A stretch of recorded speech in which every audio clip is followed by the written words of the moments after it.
Please welcome CEO of Dubai Corporation for Tourism and Commerce Marketing, Issam Abdulrahim Kazim, and Skift founder and CEO, Rafat Ali. So, how are you all doing? Good? Good? Okay. Well, this is a fangirl of Issam? Is that what it is? I don't blame you if you are. Good-looking guy. Okay. How do we start now? I got distracted. Okay. So, Issam, thank you for being here. No, thank you for having me. It's in very much your vision for us to be here that we're here as a company. Yes. And our conversations, for those of you who don't know, started like 6-7 years ago. Absolutely, I still remember yes. at World Travel Market in London, we're Yes. sitting up in the second floor and talking about this, me and Carolyn and you. And obviously COVID sort of delayed a bunch of stuff, but we are here now. For us,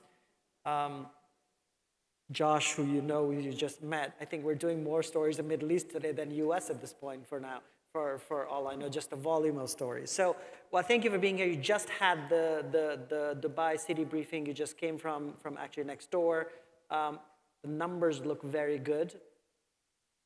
What are you worried about for 24? I think, first of all, thank you for having me, and assalamu alaikum, everyone, and lovely being here with you guys and sharing our conversation. I think picking up from where we left off, so numbers-wise, we had set our strategy in 2014. We talked about growth in terms of visitors, talked about length of stay, spend, repeat visitation, and so on. And up until 2019, we've seen year-on-year growth, record numbers, 16.73 back then, lockdown 2020. Fast forward to where we are today. This, hopefully, we should close as the first year that we start talking about 23 numbers as the benchmark, as opposed to 2019, right? Because we've already seen up until October 3% growth versus 2019, 22% ahead of last year. And also, if you look at the search and booking, what they look like, they also seem to be ahead of 2019 numbers as well. So we're well underway. But again, if there's one thing that we've learned about the travel trade industry is that you have two factors that you can't control, socioeconomic and geopolitical, right? And we've had many curveballs thrown at us already this year, right? And we're always like literally swinging and trying to like sway and move away from every punch that's coming at you, but we're trying to also use that agility to our advantage. There's a lot of lessons learned over time, and I think what's really helped us is the partnership that we've developed with the trade across the board. You just heard from Paul, Adnan, and John about how interconnected the teams are, how we work together, not just collaboratively, an extension of one another. And when it comes to challenges, I would say the market dynamics in itself. One challenge that we're always facing, and our friends from the airports and the airlines would know, is capacity, right? Because no matter how fast they're trying to grow the capacity, and the announcement that came out from Emirates Airlines with more aircraft coming along the way, but I just feel like it's not coming up fast enough. And then also working with the private sector to make sure that we have enough capacity in terms of rooms as well, because we are today at 76%, one of the highest in the world in terms of occupancy average across the year. But we want to make sure that with the push that we have in terms of demand that we can see from search, that we can match that with the capacity coming into Dubai and absorbing them within the hotels as well. So how much of your time is spent worrying about, speaking of capacity, affordability? Well, affordability, it comes hand in hand, right? So you have the supply and demand situation here. Now, the good thing is, because of the breadth of options that we have, the capacity perception, the price perception that people do get is because the usual suspects of the specific districts in Dubai and specific properties in Dubai, which are always in high demand, and they run within the high 90%, averaging higher than the rest of the hotels, those usually will, obviously with demand and supply, the prices would be higher up. But you will find amazing options in Dubai that is still affordable. So our challenge over there is, how do we make people realize that there's a lot more in terms of property offering out there that sits well beyond the usual suspects of properties that people usually visit, right? And how does that translate into, you talked about, a bunch at the city briefing about the marketing campaign. So is it a marketing issue? It's marketing issue, it's communication issue, and also it's about understanding the time of the year. So there isn't a single approach. So what we do is we map it out across the globe. We look at who's traveling at what time of the year, right? And then within those demographics, right? Family, individuals, whether it's FIT or you're looking at group travel, and then what are they seeking right? And what budget bracket do they sit within? And then what platforms would we be able to push the right messages at the right time? And then coordinating all of that also from an offering perspective. So identifying, for example, the most obvious one would be summer. Summer would be the shoulder period that we've actively pushed over the past few years, and we've managed to get Because a lot summer more for you is a low season compared historically to because it's of a low of season. the weather in general. Exactly. Yeah. So again, the people's perception is it's too hot, so there's nothing happening in Dubai. So that's starting to change. We've already started to see a lot more people coming in and seeing Dubai as the first chance opportunity for them to say, let me experience Dubai, because it's usually expensive, but now I get a chance to see Dubai firsthand. And most of these people end up coming back because they realize even a 3-star property in Dubai can compete with a lot of 5-star hotels elsewhere in the world. Certainly from where I live, which is New York, like anything is better than our hotels in New York. San Francisco, I know, a whole different story. Continue, please. So I think for us, this is where the opportunities lie. It is a challenge, but the opportunities are there, right? And it's working very closely with the partners and letting them know that, look, if there is a price point here, it's not just about changing perception about Dubai not being expensive, but it's them understanding that there's a value for money angle for Dubai as well.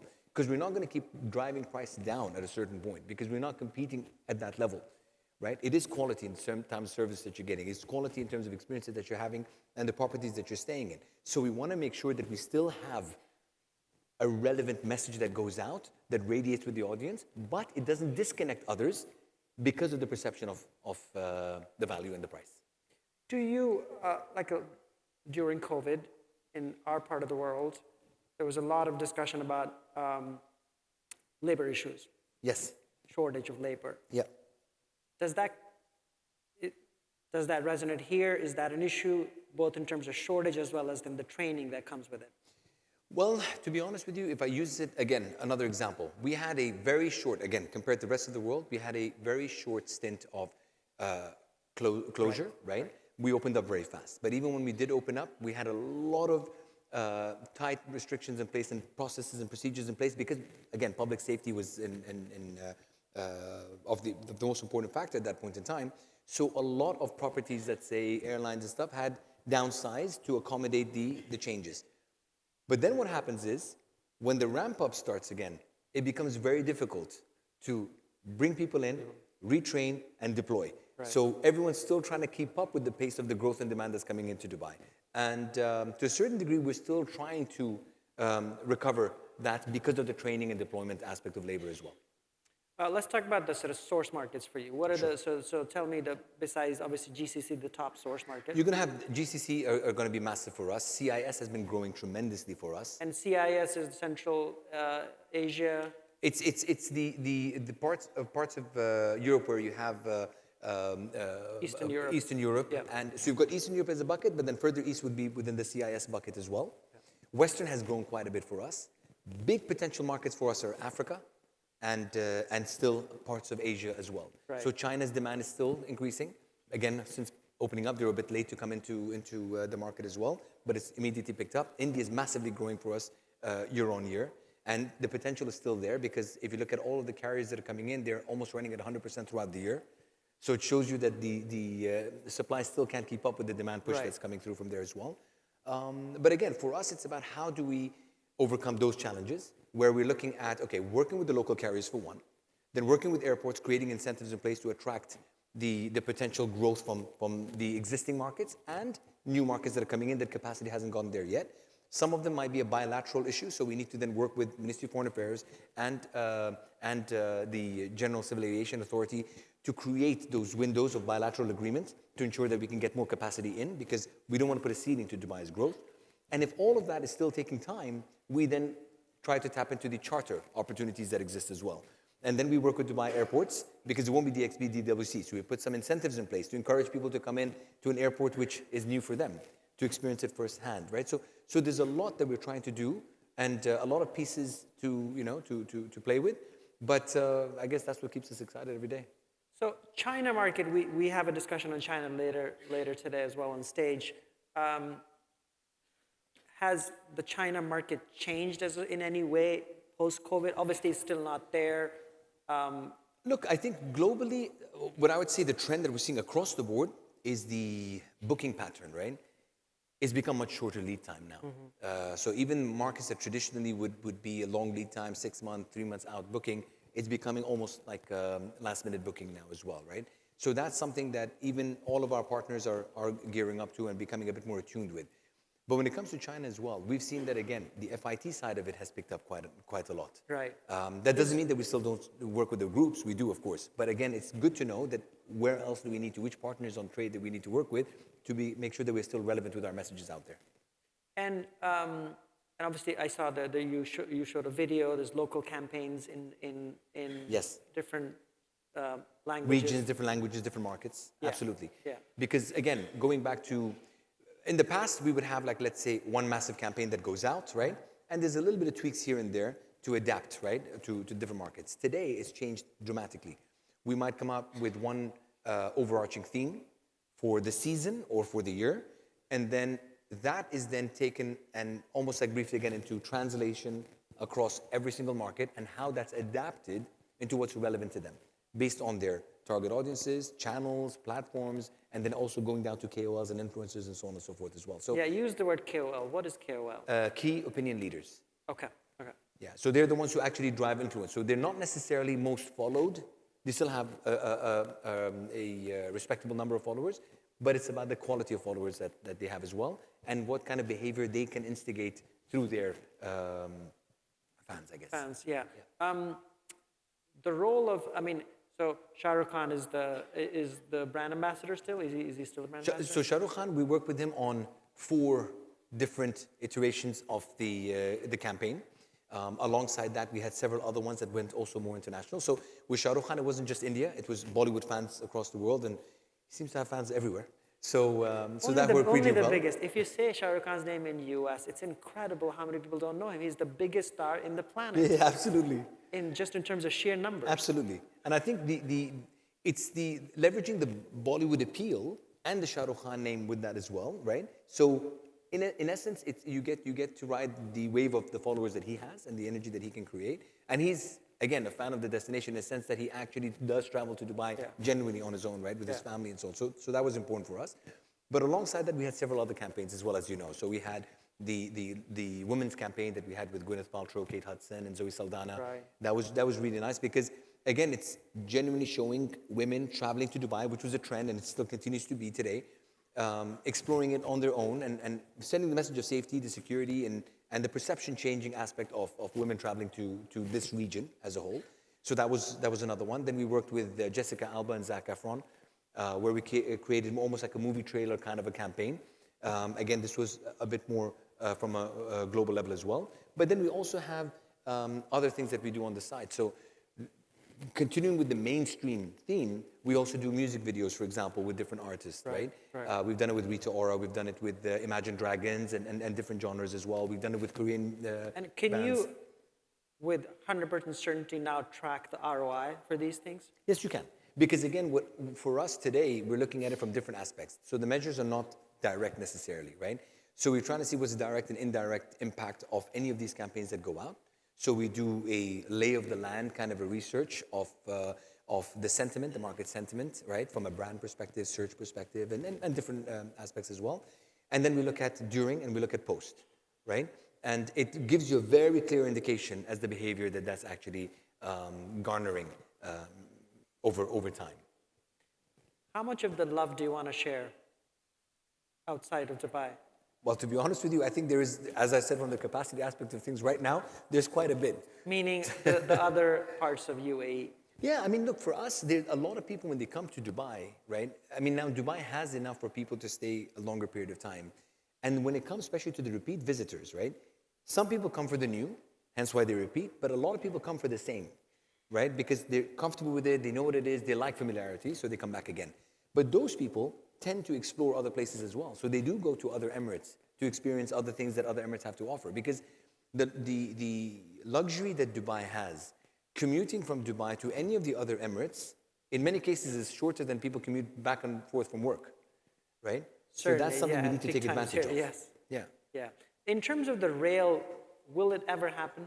Yes, I mean, that is still a project that's underway. I don't have, unfortunately, the update on that myself yet. I have enough to update on, but This is one that is definitely underway as well. Seems like It's that something would be a we're excited game about. changer for the whole country. It would be, for sure. I mean, because again, it just the experience that it will add and also the commuting time and the convenience of it, right? 100% is going to have a great positive impact for us.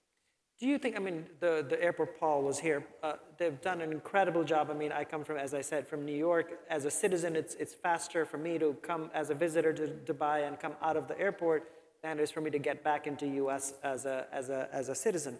Has the visa issue been solved Well, for the again, most part? Are there still pockets that you worry about?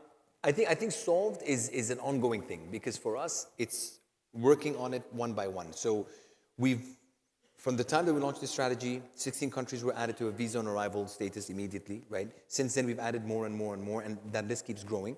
But again, this sits much bigger than just our decision. So what we do is we put our cases together, understanding exactly, explaining where the numbers are coming from, the potential of this market growth, and then we have to raise it up to the Ministry of Foreign Affairs because there's a lot of bilateral agreements that need to be in place in order for us to be able to open these windows.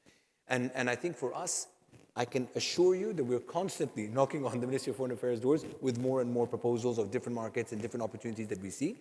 And they are one of the key barriers in deciding factors when it comes to people traveling to Yeah, I mean, destinations.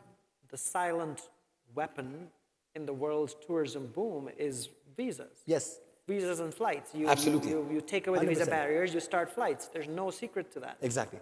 And those are the things that have been genuinely key for us. And again, we don't work in isolation. So if you look at it from a product perspective, we always talk about Dubai being almost like a product where everyone is working alongside one another. So when we go and present our case, we're going with the airline, we're going with the airports, we're going with the immigration, we're going with everyone. So all the processes have been put into place, have been questioned, have been thoroughly checked before we present anything and put it forward, right? So I think collectively, there is a general understanding of exactly what are the markets that we'll be approaching and how we should be approaching it and what we should be opening up next. Will GCC Visa become a reality? It is already It's announced, been approved. Right? Yeah. But I think, look, I mean, these things take time in terms of how we roll the processes out because you have, again, multiple immigrations with their own requirements and security requirements from each country, making sure that everything's aligned, at least the bare minimum is accepted across the board. So those things take time. And then how they're rolled out across the different, I would say, embassies or even the visa issuing parties and how they're actually implemented, that's when it takes a bit of time. But I think in principle, it has been approved. So I can tell you that, yes, it is definitely in the works. COP just finished last night, I guess. Yes. The breaking news that countries have agreed on this fossil fuel phase out. Yeah. From a tourism perspective, how will it change the travel? Like, how do you, I mean, obviously very new, you're still absorbing the details of it and what it means. How should a tourism board think about this? Look, I mean, for us, even before, I would say globally, the environmental factors, the carbon emissions and so on became as big a play within the tourism space. We already had our own initiatives that we had rolled out to encourage the industry to start taking the soft steps towards becoming greener. What we tried to, at that point in time, focus on is the properties that already exist, especially the older ones, right?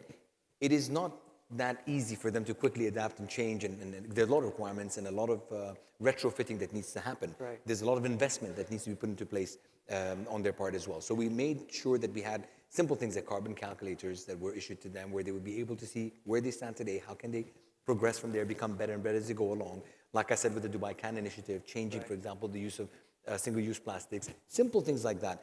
And we started to reward, recognize, put programs in place to educate, create new procedures and stuff which are always being adapted as well, working with the industry and making sure it's meeting international standards. So all of that is already being put into place as well.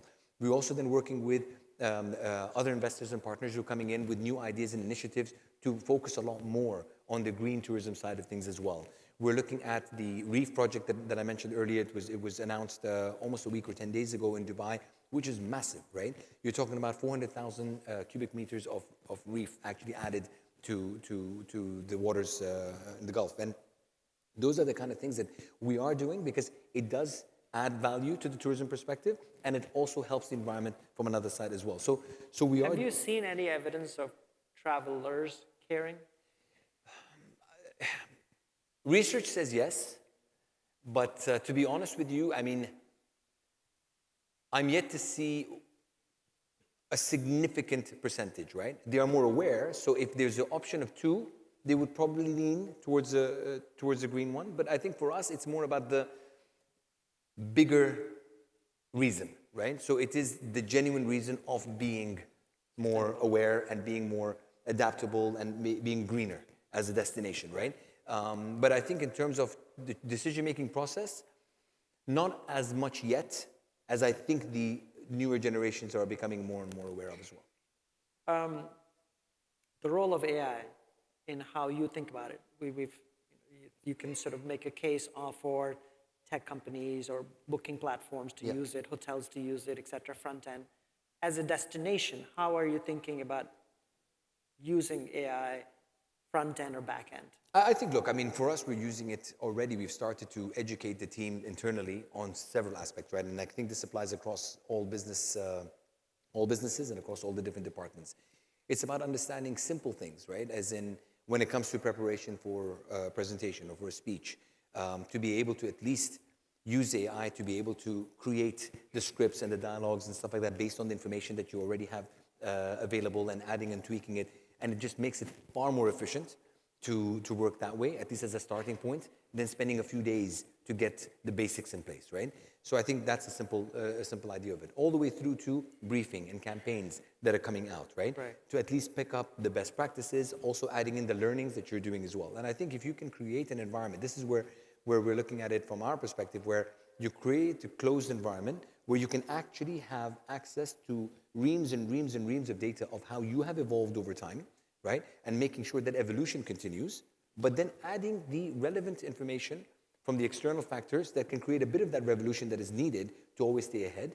That's where it becomes important, right?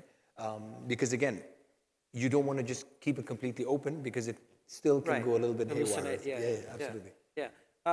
We do have time for some questions. I know there are a couple of questions. If you have questions, let me know. We'll come to it in a second. In terms of competition, there's a lot of investment going on in this unnamed country that's not too far from you. And so how do you think about competition? Look, first of all, I know this is a cliche, but competition is healthy.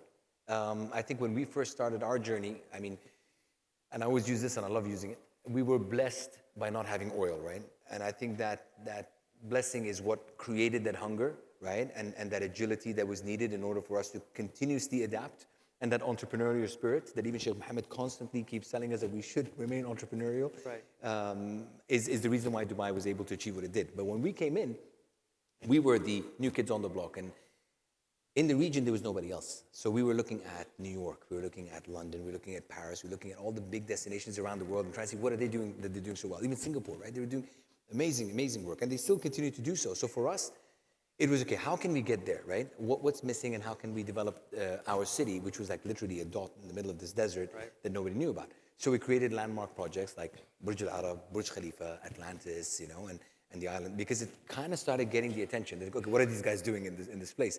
And then once we got the spotlight, we started to highlight all of the beautiful things that are happening in here. Namely, the fact that we have 200 nationalities that have chosen Dubai to be home, right? And they make up about 90% of the population. And for us, that is the organic, true magic of the city of Dubai, right? Where families now relocating here because they're saying, this is where I want to raise my kids because I know that they'll become global citizens when they leave.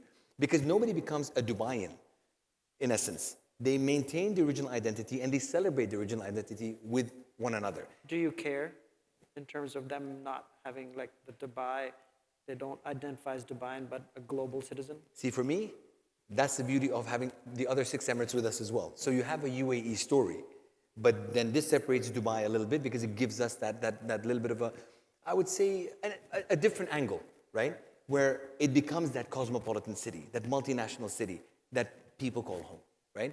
And I think that is actually a very proud strength for us to be recognized for. So that becomes something for us that we're focusing on. So from a competition perspective, I think it's healthy because not that we ever were complacent. That's the whole principle of being agile. But at least we know that we always need to be on our toes as well. And there is enough in the world. Like I remember when we first did the research, we knew that it showed us that we had about potentially, this is when, before China really opened up, potentially 200 million travel outside of, like outbound from China. Right. So trust me, I mean, even if we get just a small slither of that, right, we will meet the numbers that we're after, and there's enough for the whole That world. plus the and Indian just one weddings. market. That plus the Indian weddings. Yeah, exactly. We'll be there. 100%. One question, measure the quality of service provided in the hospitality sector. Like how do you ensure service levels are at a... First of all, transparency again with the And do the partners. report, like you Oh yeah, monitor them. for sure. So what we do is we meet with them regularly, right? So at least in a structured manner, we have our city briefing twice a year. We have quarterly meetings with all of the different property groups, right? And this is, again, me attending with the heads of those properties as well, and being very transparent in their asks and ours, and sharing notes as well. And then at the same time, what we constantly do is we survey across the board all of the online platforms, all the reviews that are positive and negative, and sharing that privately with every single property, and they know exactly what are the areas that they need to work on, and working with them to ensure that those things are being looked after and addressed, right? So that's just one example of how we ensure that these things are always kept at that level. We're out of time, but I want to ask you, when are you announcing the Sphere? The Sphere is coming to Dubai, right? They did, what was it, 2.5 billion, or what was it? We want a $4 billion Sphere here, twice bigger. Well, look, I'm yet to visit the Sphere. I want to see what it's all about. I've seen pictures of it. I've seen videos of it. It looks amazing. I want to attend the concert there and get the real immersive feeling of it. But this you is never know. Dubai. It has to come here. I can tell you, I genuinely don't know, but you never know. All right, let's leave it there. Thank you, Issam. Thank you so much. Thank you.